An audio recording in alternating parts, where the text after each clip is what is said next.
5 বছরের মেয়ে বাজারে ফুচকা খেতে বায়না ধরেছিল। বাবা ফুচকা বিক্রেতাকে জিজ্ঞাসা করলেন, কত করে দিচ্ছ ভাই? ফুচকা বিক্রেতা বলল, 10 টাকায় 8টা পাবেন। বাবার মুখে চিন্তার রেখা ফুটে উঠল। তার কাছে মাত্র 15 টাকা ছিল। বাকিটা বাড়ির প্রয়োজনীয় জিনিস কেনায় খরচ হয়ে গিয়েছিল। গ্রামের বাড়ি শহর থেকে অনেক দূরে এবং 10 টাকা বাস ভাড়ায় লাগবে।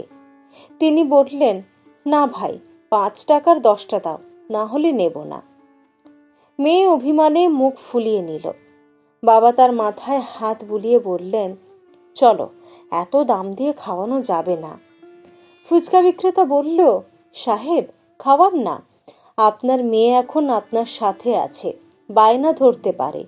কাল যখন ও অন্য বাড়ির হবে, তখন আপনি তার এই ছোট ছোট ইচ্ছেগুলোর জন্য হাহাকার করবেন।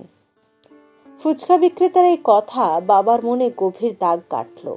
তার বড় মেয়ের কথা মনে পড়ল, যার বিয়ে তিনি 3 বছর আগে অনেক স্বপ্ন নিয়ে দিয়েছিলেন। শুরুর দিকে সব ঠিকঠাক ছিল, কিন্তু কিছুদিন পর জামা এবং তার পরিবারের পক্ষ থেকে ছোট ছোট বিষয় নিয়ে তিরস্কার শুরু হয়। 2 বছর ধরে বাবা তার জমানো টাকা দিয়ে তাদের চাহিদা পূরণ করেন, কিন্তু তাদের লোভ বেড়েই চলেছিল। শেষে একদিন বাবা মেয়ের মৃত্যুর খবর পেলেন। আজ বাবা ভাবেন, ইস, যদি মেয়ে ফিরে আসতো।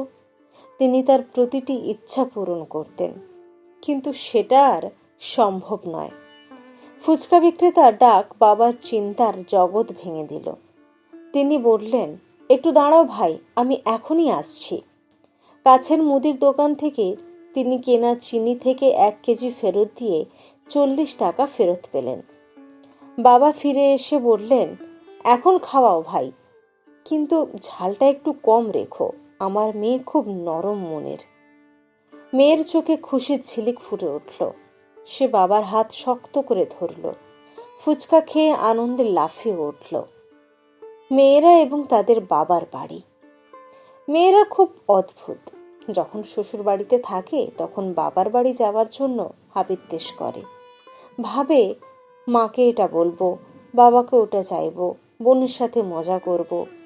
কিন্তু বাবার বাড়ি পৌঁছানোর পর যেন সব চুপ হয়ে যায়। তারা কিছু চায় না, শুধু মা, বাবা, ভাই বোনদের সাথে কাটানো মুহূর্তগুলো মনে মনে জমিয়ে রাখে। বাবার বাড়ির যে শান্তি, তা আর কোথাও নেই। শ্বশুর বাড়িতে যতই ভালোবাসা থাক, বাবার বাড়ির 1 ফোঁটা হাসির জন্য মেয়েরা প্রাণপণ অপেক্ষা করে। বাবার বাড়িতে তারা কখনো কাঁদে না, কারণ তাদের 1 ফোঁটা চোখের জল মা বাবার মন ভেঙে দিতে পারে। মেয়েরা মেয়েরা পরিবারের বন্ধনের সেতু।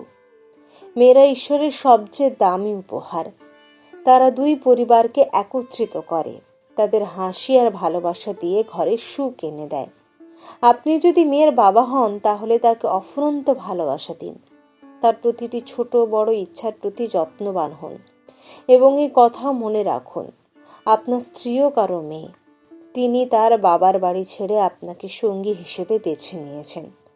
তাকে সম্মান করুন, ভালোবাসুন এবং তার অনুভূতির যত্ন নিন। কারণ সুখী পরিবারের মূল মন্ত্র হল ভালোবাসা, সম্মান এবং পারস্পরিক বোঝাপড়া। আমাদের প্রার্থনা, আমরা প্রার্থনা করি পৃথিবীর সব মেয়েরা, তারা যেখানেই থাকুক, বাবার বাড়ি হোক বা শ্বশুর বাড়ি, সব সময় হাসি খুশি থাকুক। তাদের জীবন ভালোবাসা ও স্বাধীনতায় ভরে উঠুক।